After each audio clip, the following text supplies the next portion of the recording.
Adding a sitemap is usually the first thing you should do once you've added your website to Google Search Console and have verified the ownership of your property. A sitemap is typically located in the top-level directory of your website, like you can see it down here. The sitemap file is usually called sitemap.xml. To submit a new sitemap to Google, enter the full URL of the sitemap in the text field up here. The full URL of a sitemap looks just like the one we've already submitted.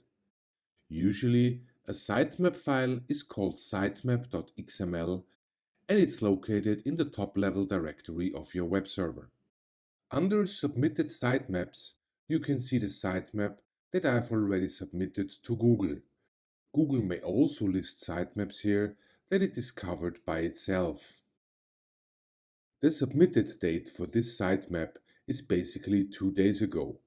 I have no clue why, but it seems that Google regularly updates the submitted date for a sitemap. I think the last red column is pretty self-explanatory. It contains the date when Google last downloaded the sitemap from your web server. Check the text under Status. It should say Success.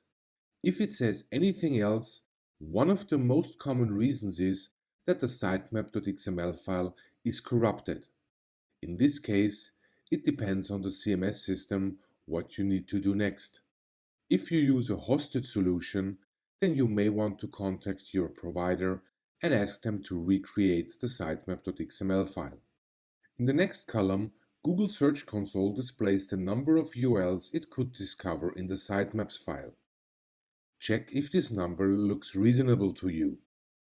And if you click this small icon here, you will be taken to the coverage report that we already discussed earlier in the training. If you choose this route to go to the coverage report, please mind that the default filter in the filter bar up here will be the sitemap instead of all pages like you have seen it previously.